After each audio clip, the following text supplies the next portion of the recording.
Hi, and welcome back to SEO On-Air. Today we speak to Chris Carr, CEO of Farotech. Now, in 2013, a pretty monumental thing happened. Two things happened. One is I moved out of web development and got into SEO, and the SEO created reoccurring income, and the reoccurring income allowed me to understand what my financials look like. And when I did that, then I was able to scale and get a whole lot more employees. And when I got a whole lot more employees, the velocity and the speed increased. I tried to hire people smarter than me. So that was a big deal. And then I also I hired a sales guy, and then the sales guy wasn't great at sales, but he was incredible at leadership and is incredible at execution. And that guy eventually became my business partner. His name is Mark Allstriker. He's still my business partner today. So we have a very yin and yang relationship in the aspect of I can dream and I can see things, but I can't always execute well enough to get there. So I am a dreamer and he's an integrator. And between the two of our relationships, really great things have happened. I think having that dynamic is really good in most situations. But with Google being weird about how they get their things done throughout the years and decades, what were some of the tackles that you had to take on, and how did you get around those tackles? Sure. I think one of the things that we would have is when you have two different products that are sold in two different ways. So when I grew up doing web development and grown up in the business rather. And one of the things that would happen in web development is you would start a project so you would get paid, and then you'd hit a critical benchmark and you would get paid again. And then when you deliver the website, you get paid again. So whether the project's going slow on your account or on their account, you don't get paid until you reach these benchmarks. And it became really, really, really difficult to understand cash flow. So one of the things that Mark and I worked together on is saying, hey, you know what? We're going to go against the traditional norm of getting paid at benchmarks. And we basically go to clients and we say, hey, you know what? This website's going to be $100,000, but this is what you're going to pay us for the next 10 months to pay it off. And what it did was when we put our cash flow that way, it allowed us to understand how to scale. And, cash is king in the service-based industry. And so that little shift there, and that's something for entrepreneurs, if they're in the digital space, it's okay to question just because everyone else is doing it one way. If there's something that's going to create transparency into how you're trying to grow and how you're trying to scale, don't worry about the rules. Like the client, a lot of time, many of the times, they don't know the difference anyway.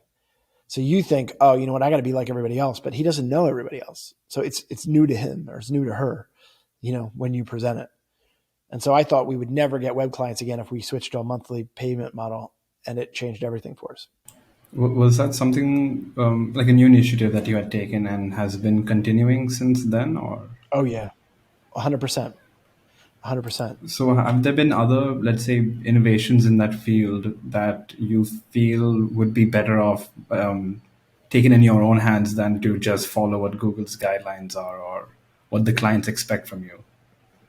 Yeah. So I mean, if we're talking about SEO, a lot of the things that we were doing with SEO, I'll admit it, we were black to gray hat early on in SEO. Nobody likes to admit that, but the thing is, though, is that we didn't know there was a black and a gray hat. We just knew the tactics that work. We're talking about no major algorithm changes happened. And then one day we woke up and everything was sort of gone. It was a Penguin 2. They do 450 algorithm updates a year or something like that. Keep in mind that I got hit by like the second one. You know what I mean? That's how long I've been in the game. It'll just be like hit after hit ever since then. Ever since then, you know what I mean? But they used to be backbreaker algorithm changes. They would change 100 different things all at one time, as opposed to now where I feel like they're adjusting the dial slowly but surely. But, what it did was it allowed us to kind of figure out, well, what do we want to be and what do we want to not be from an SEO perspective?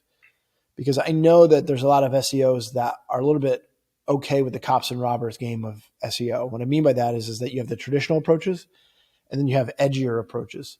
And if the edgier approaches get caught, then you just recalibrate and find another edgy approach. And you're kind of just always sort of outrunning Google. We from an SEO perspective, didn't really like to play that game. And so our SEO is a little bit slower, but we develop a comprehensive digital model, and the digital model allows us to do all of the other facets of marketing in a system. And the system helps us generate leads, nurture leads, and convert leads. And so if the SEO is a little bit slower, there's other buttons I can press. What I want to kind of maybe tie the two together is, do you feel like maybe there are some workarounds to what you're talking about, but that can be used with other tools, let's say? I know we kind of talked about ChatGPT and how they've been already doing their AI model, but I think Google as well are doing their version of ChatGPT as well, Bard. Bard. Yep. I mean, if you timestamp this, if your users are listening or watching this later on, today is February 8th, which was the Bard announcement that was live in Paris, which, to tell you the truth, is just before our call. I wasn't able to watch all of it, but I have been researching what's going to be coming out with it. And what came out silently yesterday is that ChatGPT, what they're calling ChatGPT 4, which it's not 4, but they're calling ChatGPT 4, was now seamlessly integrated into Bing and the Edge browser. And so now, literally, you know how when you go on Google or Bing in theory, you do a search, and then you could search images, you can search, maps, you can do all that stuff like that. One of the things listed will be chat. So now you'll have ChatGPT natively integrated into your browser. It'll also come up as a search result on the right-hand side, of search. So that world is growing. What Bard is going to be, go ahead.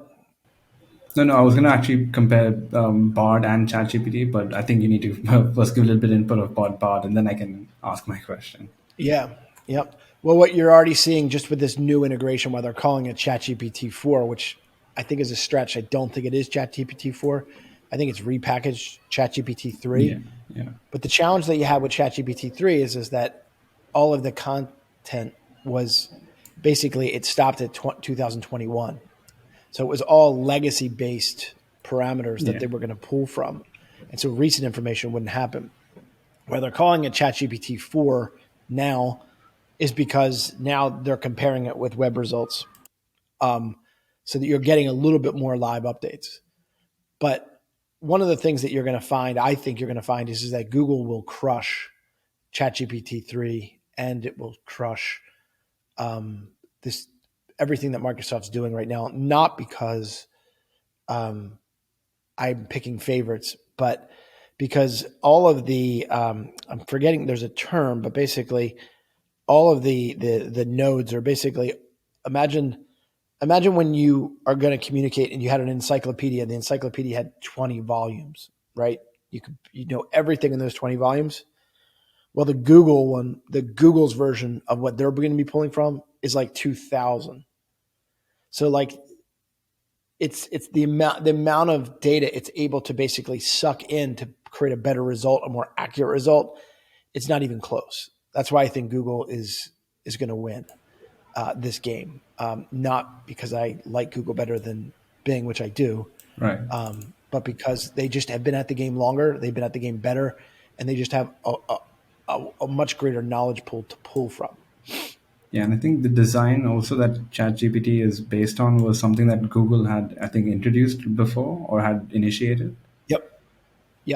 But and what's funny, what I did not know is that there'll be multiple different types of ChatGPTs. Yeah. So what's going to happen is there's going to be nuances to each ChatGPT, and so it's going to be one of these things where they might even almost be different tools in themselves. So I'm not too clear about that. Do you mean like ChatGPT would be used as, let's say, 3 different versions of the same tool, but for different, let's say, outcomes? Yep.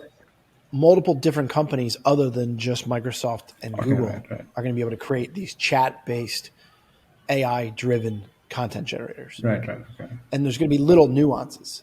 So like one of the things that you should know is that like the way we look at things in America it's been a very polarized society in the aspect of, specifically with politics and other things, is that two different people will see the same situation in radically different worldviews. Yep. And the people that are creating this technology are absolutely from one worldview, and the people that aren't. Right. But what's going to happen here is the ripple effect of technology is going to favor one viewpoint versus another. And so it's only going to be a matter of time before people from a different viewpoint are like, hey, you know what? We can't have the AI technology determine one version of truth, because truth is somewhere in the middle. Yeah. But the powers that be will view it from one perspective. And so, there's politicians and pundits and stuff like that are already showing how myopic or one viewpoint all of the content is being generated from. And so you don't think, well, that's a big deal, but it's like waves on the beach. It's like erodes. And over time, Google controls what you think. They control what truth is. They control, you know what I mean? And so that's a very dangerous place to be. This might be a bit of a curveball question, though, and I hope you don't mind. But how often does politics, let's say, play a role in rankings on websites? I mean, rankings on search engines. I really don't know. And what I mean by that is that it really goes search by search. I'm not so sure that certain viewpoints do, but it's the proliferation of content. Like, for example, the amount of content in America that leans left, there's more players, there's more outlets communicating. But the ones on the right are a whale. And because they're a whale, they have a lot of power. So you just got to, it really just depends on what the search criteria looks like. What I really like to do from a political standpoint is I try to find, there's a YouTube channel called Breaking Points, and one of the hosts is from one side of the aisle and the other one is from the other side of the aisle. And I think that they believe the truth is in the middle, which is what I believe too. Yeah. And I think if you want to listen and you want to be in the middle, then you can find it. But if you want to just have confirmation bias, you'll also find that. Yeah. The problem is that when ChatGPT creates something, when you Google search something now, you get 10 results, right? Yeah. If we live in a world where ChatGPT leapfrogs search and you only get one result, then it can also be one point of view. Yeah. So that could be very dangerous. So it's not really that kind of clear how these kind of behind the scenes can affect the... Yeah, it really, well, you also have the algorithm of if I start clicking on things that lean one direction, I'm going to get more articles and more YouTube videos that lean that direction. Yeah. If I have a hot button, and this is how social media plus an algorithm basically is divided societies. So all you need to do is just get 5 or 6 hot button things, just things that just emotionally piss you off. Right. If you keep clicking on that, the algorithm is going to keep feeding you more of that stuff. And what's going to happen is that in a world where you can either go left or you can go right, the people that lean one way that get pissed off are going to get tons of articles that piss them off this way. And the other people that get pissed off this way are going to get pissed off this way. And the algorithm is never going to bring them close together. It's actually, they get more clicks and more views by making them angry. And the angrier they anger, the more... In America, sometimes people don't even want to be in the same room with someone they disagree with. And I think that's really sad. I kind of feel like that's maybe like a worldwide thing, because we have quite a few cases here in India itself where if you have a different, let's say, viewpoint about something, it's kind of very difficult to be in the same room with them because everyone's just so conflicting having those thoughts. Yep. I've always been curious. Also, very weird. Yeah, we're in a viewpoint too, is where if you're offended, that means that the conversation has to stop. And it wasn't always like that. It was like, you can be offended, but you make your arguments while being offended. Yeah, now it's like, if I'm offended, it's a trump card. Yeah. Yeah. But I think this is maybe another topic very dangerous. We can get into. The sensitivities of some people. It is. Yep. But kind of another somewhat curveball is because you mentioned algorithms and how people have to play to that. How ethical is it to hit the algorithms or the guidelines that are needed, but kind of mislead some people? The kind of context I'm trying to give is that we kind of understood that if you change, let's say, certain meta titles and descriptions or their the date that they were, the metadate in time, you can start ranking Yep. old articles for newer keywords at a newer time. But the question is, Yeah. how ethical Yeah. is that, and is it fine to carry on doing that, or is it just following the Yeah. guidelines and algorithms? Yep. Well, I think a lot of the times that when you have that gray area, I think disclosure to the client itself is the key. And say, look, this is what we're trying to do. This is the gain that we would get from such things. I'm explaining both sides of the equation. Would you like to do it? Because a lot of times, I mean, if you have your own blog, then the decision's your own. Yeah. But in a service-based company, my job is to present all the details possible, the pros and the cons. And if they want to design to do something, as long as it's not something that's going to actually hurt somebody, like Google isn't the police. Right. You can't break a guideline and you're going to get locked up for it. Yeah. You just know that sometimes when you mess with the bull, you're going to get the horns. So you just got to be careful. And, it's one of those things that if you're making data-driven decisions and you're monitoring cause and effect, if you try something and it doesn't work, I think that's better than not trying it at all. Right. So the same kind of question about ethical morals comes in for the AI Yep. generated content. Is Yep. it fine to put out content into the world of the internet that has been created by like an AI machine, or do we need to Yeah. like actually have some manual input to clarify it as Yep. authority or expert? Yeah. Well, I mean, I think one of the quotes that you have from even their founder is that this thing is nowhere near ready to be used as a replacement tool for actual knowledge. In fact, it's dangerous to do so. Yeah. So one of the things that obviously, anytime you get something spit out, you should check it for accuracy. One of the things that is done at a macro level, which is interesting, and it forced our hands to do this, is that every time you create something with AI content, you should be asking yourself, couldn't someone else also have done this? So therefore, you're always thinking to yourself, Right. how can I bring more value? How can I bring more value? Is it infographics? Is it chart? Is it internal data? Is it research? How do I create more value that can't be created by the machine? And that's something we should have been asking ourselves all along, even before AIs. Yeah. When I create content, how do I bring the most possible value? What's cool about ChatGPT and AI is it's forcing us to say, my neighbor could create could put it in the same prompts and create almost the exact same blog I did. Therefore, what am I going to do to be unique? What am I going to do to be different? Yeah. And your hope is that if you do that, that the cream will rise to the top. Here's the concerns. One is, will Google index AI content? Well, they're creating an AI-driven machine, so then are they going to penalize you for using it? Fine line, we don't know. The next thing you have to do is you have to look at if you were to use it, are they going to have these machines that are going to detect AI written content? I think that they know all AI written content anyway. I think there's a digital watermark in the syntax of what you write. So therefore, if you're using AI content, you're going to have to try to get away with it because they're going to know. That's what I fully believe. I think they're going to know. Yeah. So you're going to have to try to either bring value or reword it or use it as a first draft or use it for research tools. But finally, let's pretend like you're one of those people that's like, doesn't matter.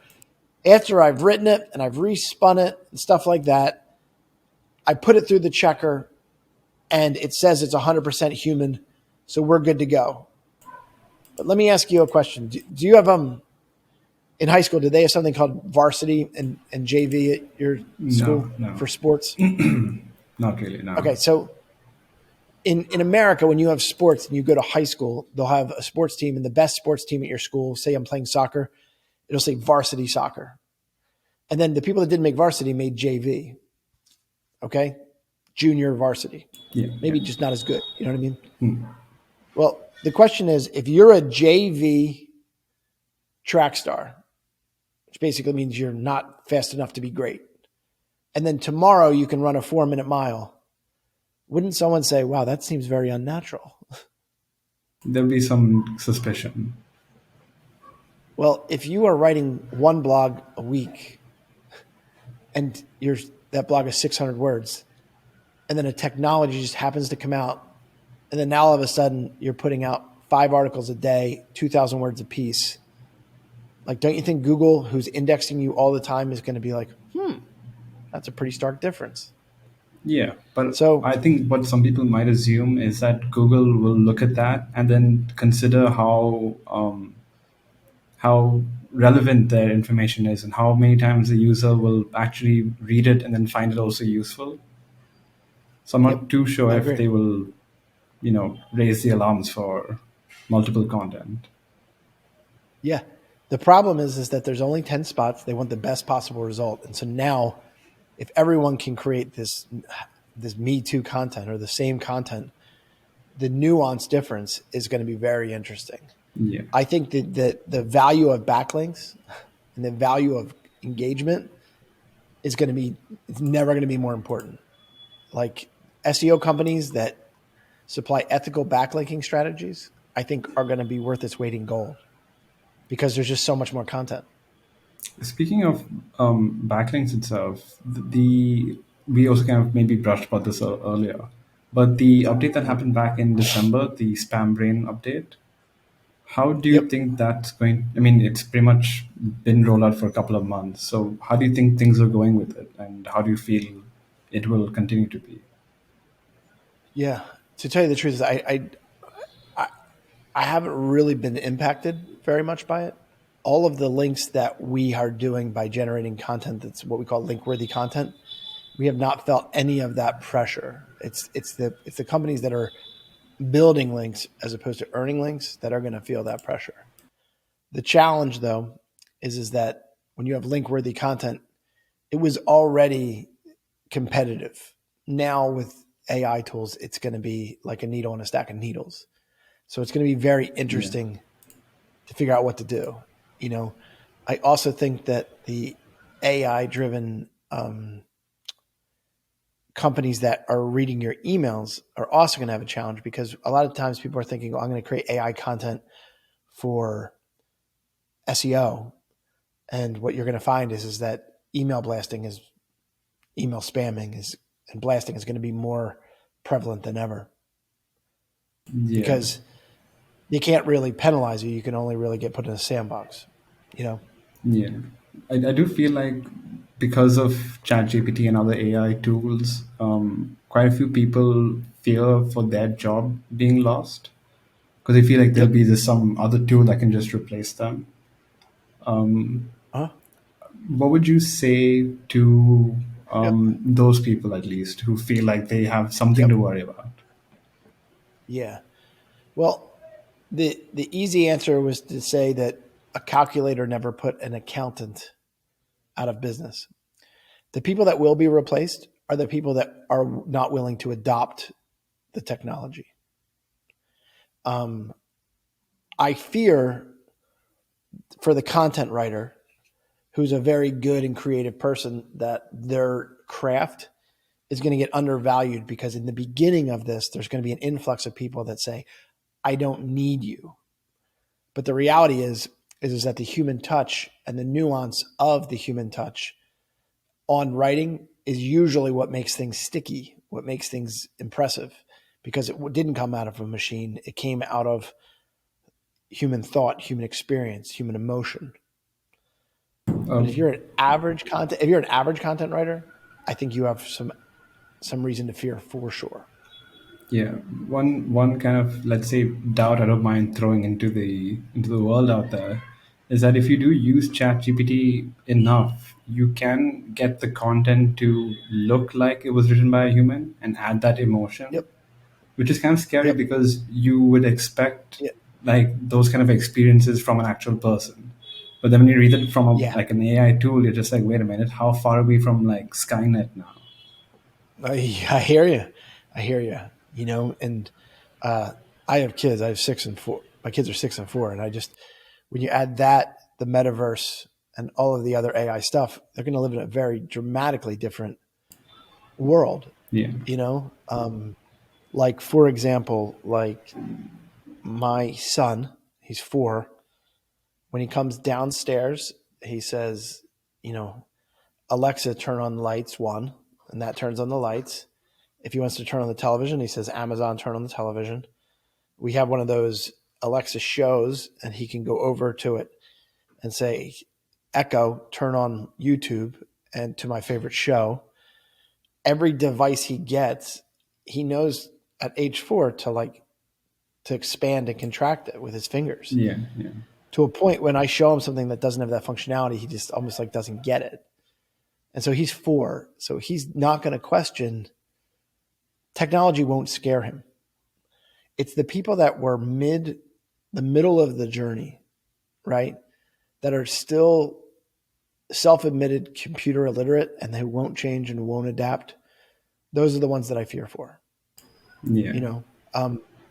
But you and I don't fear for us as much, because if we're committed to being nimble, we continue to be cutting edge. When new things come out, we say, oh, I need to learn that. I need to know that. Yeah. And what we are is there's going to be a whole world out there where there's going to be people that have the money but don't want to learn the technology. And so we will have an edge because we know it bigger, stronger, and faster than the others. Yeah. I see this as like 3 distinct generations. The one above us are just happy to not be involved. We would be the ones that Yep. are a bit of both here and there. And then the generation below Yeah. us who have lived their lives in technology. They just accept it. Like, Like they accept it the way we accept.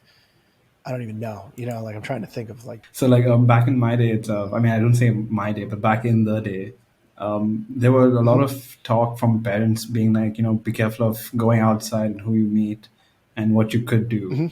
And it's now, let's say, 20 to 30 years later, and all of those insecurities and fears that you have are now within your home, just online. Yep. So Yeah. it's kind of crazy I know. to think how things have changed and the different Yep. dangers now we have Yep. to worry about.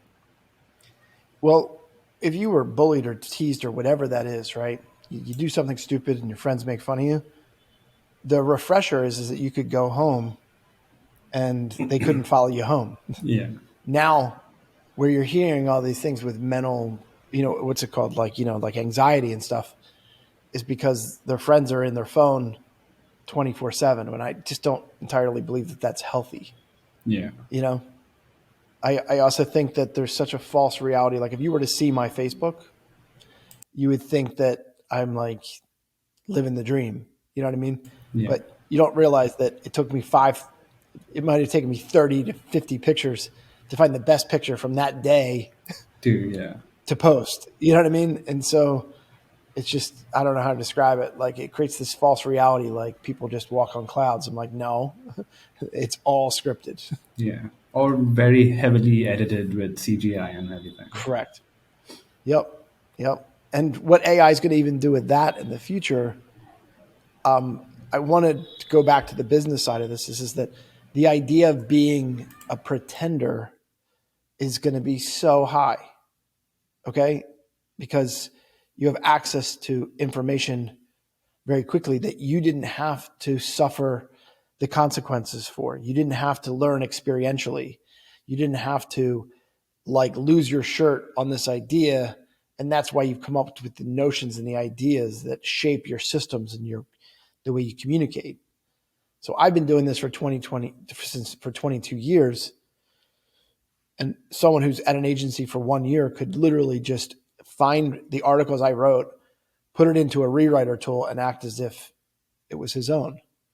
And then clients are going to hire that guy, and they're going to find out very quickly that he didn't earn it. He just stole it. Yeah. I feel like that's something, again, that will be an issue with ChatGPT, because I think there are a few people now who are using it to build code for apps, and then they're getting jobs based on their quote unquote coding ability. Yeah. But in reality, they're just And using that's, ChatGPT to create everything. yeah. Yep. Yep. I mean, that's crazy. You know, I mean, there's just online businesses that are being formed overnight with ChatGPT, not because of subject matter expertise, but prompt expertise. You Yeah. know, it's going to be a brave new world, but it's like the person who's been in the furnace that understands how to control the heat, right? Yeah. That's going to be the person that you want to hire, not a pretender. And so it scares me that the idea to understand really great talent is going to be very difficult to decipher between, you know? Yeah. If you don't mind, we Yep. can maybe take a break from the AI because we've been doing this for I think a good 40 minutes or so. Yeah, But I to can do anything. Yeah, but maybe to kind of talk about something else and then tie that in with AI is what the next plot is. Sure. So, programmatic advertising is one kind of topic we Yep. want to talk about. Sure. The question that I have might be a bit long-winded, but I hope you don't mind. So, Yep. what exactly is programmatic advertising? What is the Sure. difference between that and, let's say, display ads? And what are the, let's Hmm. say, some of the platforms you can use to help you with that kind of advertising? Sure. Sure. There, the platforms are called DSPs, and there's a lot of them out there. I don't really want to disclose the DSP that I use because it's kind of preferential to our secret sauce. However, what makes programmatic advertising different, right, is when you think of the traditional ways of advertising, digital advertising that we've always had Google, and for years now we've had social media advertising. There are what's called closed gardens, and what closed gardens do is essentially means that they have the rules, and they're going to give you access to data to make advertising choices based upon their rules. And in a very weird way, the writing is on the wall that so much of those choices and so much of that advertising approach favors them and how they monetize, as opposed to programmatic advertising. Now, programmatic advertising, you would think, well, this is a brand new term, not a brand new term, but it's new enough that I'm wondering where you advertise. It must be very small. Well, the open internet is actually 70% of the internet, and the other 30% that you know from the traditional well-known channels, right? That only makes up 30% of the whole World Wide Web. And so what you're able to do with programmatic advertising is you're able to use AI technology to basically get to other websites and be found but natively in ways that weren't previously done. The other thing that it's doing is it leverages third-party platforms like Dun & Bradstreet and all these information big data sources. And so in a very weird way, those companies have been violating your privacy, if you will, but they basically know so much information. They've known from Dun & Bradstreet, they've known everything that you've been interested in. The TV, you watched everything since you've been a little kid. So they are an encyclopedia. They know so much, right, already.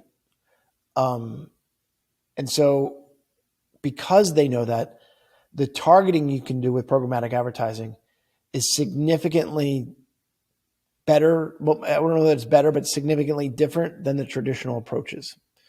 And so let me give you an example of what it does is, you know how you have geo-targeting with, anything with geo-targeting, right? You know what I Yeah. mean? Like, well, we have a client and they advertise in football stadiums, American football, not soccer. And the people that would use their app in the cheap seats, in the normal seats, right? When they leave that stadium, they're going to get advertisements that say, hey, the company's called Life Brand. Life Brand is good for you as an individual to protect you from harmful posts on social media. But the executives who are sitting in the suites, when they leave, The ad doesn't say that. The ad says Life Brand would be very good for your business. Well, how did it know to give you one ad and you another ad? It can make custom-based audiences, but it reads the content that you've already written in the past to figure out what content you should be seeing in your ads. So it knows that you're an executive because of the content that you've written that you've read in the past. Does that make sense? It does, but I'm trying to. There was something that I'm thinking about, but I'm not too sure if it is the same technology or method used. Sorry, give me 1 second. Yep, no worries. Okay, they may have stopped. Yeah. So I'm not too sure if it's the same method and technology that's used, but in some, let's say, sports matches, again, mainly football, soccer, or rugby, they have usually, let's say, banner advertisements on the side that again, I'm not too sure if this is like the same concept, but they have location-based advertisements, I believe. So if you're in China watching it, you get those ads, but then if you're somewhere else, you get those relevant ads. Well, it can get even crazier in the aspect of my kids can see things and the ads that follow them, even though we watch the same exact game. When I pick up my phone or my device, I will see different ads after watching that game than my kids will see. Okay. So does that all fall under the same umbrella then? It all falls under programmatic advertising. Okay. Yep. But here's where programmatic advertising goes further is that it also allows it to go cross-channel so that you can get display ads after display ads right on your phone. It can do ads on your TV through a connected TV. It can find you on podcasts. It can find you in native advertising, and it can find you in like email newsletters. So what it's doing is it's finding you from a brand awareness thing in your full envelope of everywhere you go. That ad's going to follow you. And so the synchronicity of making sure that you have this continuing message is going to be, you know what I mean? Like that connection point is very, very difficult with the traditional digital advertising approaches. I think the other thing that, go ahead. I was going to say, could you explain that again, but could you do that and do it in a way that you consider me like a boomer? If that's a term you're... Yeah. So you're a boomer, and then all of a sudden you read an article that's going to talk about retirement plans that a boomer can buy independently from their employer. So you read that article, and now all of a sudden it not only knows what you're reading right now, but it also analyzes everything in your search history in theory, right? Okay. So now it's creating a profile for you, right? But because of you have what's called device ID, which is very different from like the normal cookies that we have, right? It's going to make connections to your other devices, because when you log into your TV, you're using the same basically username and password that has an identifier. And all of these devices are requiring you to log in one way, shape, or form, right? And because it's doing that, it's basically, I'm a boomer now. I read it on the internet, and then I went home, and all of a sudden, if I have a connected TV and the connected TV has advertising built in, if I'm watching the new Netflix that's going to have commercials driven in there, I will see the same thing I just read. I'll see that ad on my TV. Yeah. Okay. And then I'll be driving and I'll be listening to a podcast, and my audio commercial in that podcast will be the same thing I read and the same thing I saw on TV. Okay. Right. And then I'll get a newsletter from a company, and the ads will be there as well. Yeah. And so like it's the idea for this thing to chase you around. It's crazy. Okay. I can literally even do it so that if you have billboards on the side of the highway, I can get it so you see my billboard, but I don't give you my ads until you've passed it 3 times, because if you've only passed it once, it's possible you were just looking down and didn't see it. Right. But if you pass my billboard 5 times, it's a good chance you've seen it at least once. Mm-hmm. After you've seen that billboard on the side of the highway, now I'm caught into that loop, and now those ads will follow you wherever you go. But a boomer, if the ad is for a boomer, the ads will go to the boomers. But if I'm in the same car, my dad's a boomer and I'm not, but I'm going to make educated decisions for my dad as a caregiver. Right. The language of the ad will not say, hey, you should get this for yourself. It'll say, do you know a loved one that would benefit from this? Right. So, again, pardon the boomer talk itself, but how exactly does the behind the scenes work for this? Yeah, well, I mean, what the big thing you got to do in the background is you got to set up these really custom audiences. And the more customized you can make it, the better your experience will be. And so what it does do that traditional digital advertising does, the level of depth of targeting it's like if the average swimming pool is 10 feet, this is like a 50-foot swimming pool. Like it's a really deep, you can really, really, really go into the weeds. And so the individuals who are setting this up and really clicking all the targeting, they're really creative people that just figure out where does a baby boomer live, you know?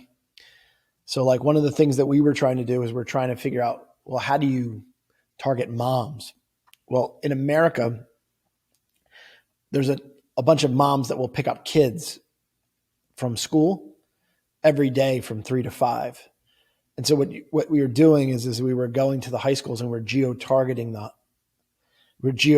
parking lots so that as the moms were sitting there waiting for the kids and doom scrolling, we were just collecting all their data so that later on I can advertise to them. So there is quite a bit of back-end research and workings that need to be done in order to get to this aspect. Yep. Now, the other thing, if you're using a native model built into programmatic advertising, they have something that's very interesting too. It's called cost per engagement. So as opposed to cost per click or looking at sort of impressions, the cost per engagement from a native perspective says that we don't charge you until you've been on, after you've clicked, you got to stay there for 15 seconds before you get charged.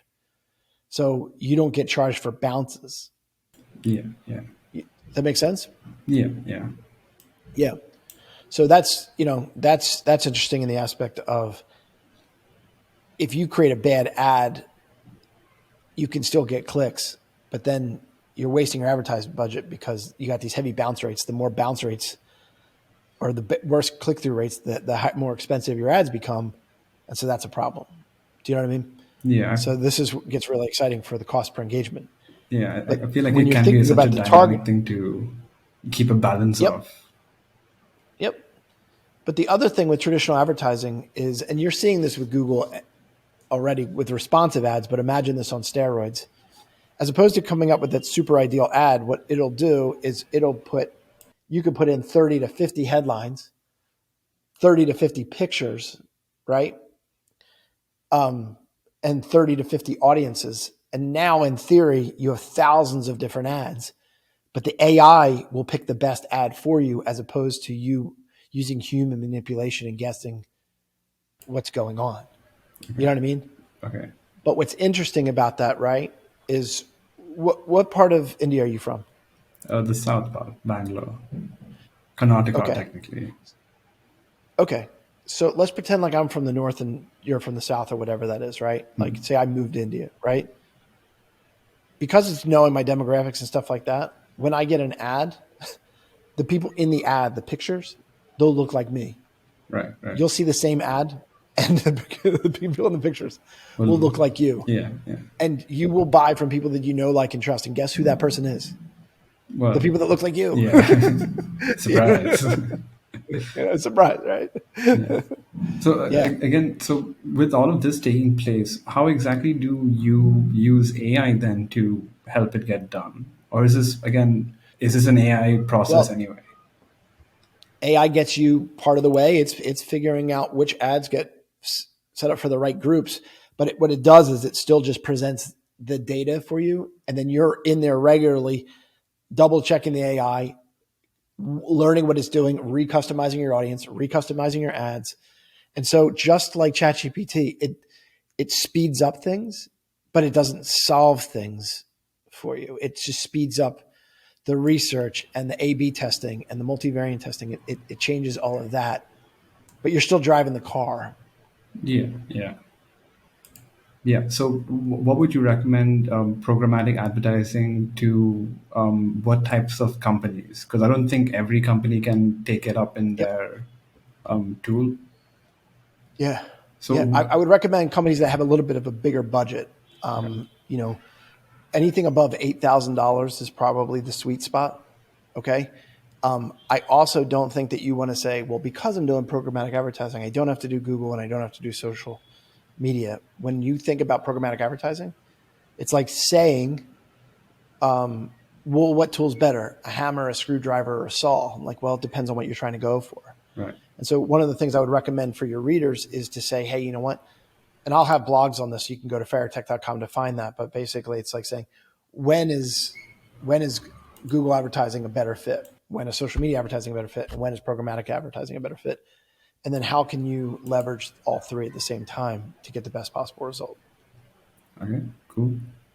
Just to again close it off in another way, it's just thank you again for the call. It was a great chat that we had. Yeah. I wish it was a bit longer so we could again cover up the other bases, Yeah. but maybe next Yeah. time again. Yeah, we'll do it again. Thanks for watching. Hope you enjoyed. Make sure you like and subscribe for more updates in the SEO world.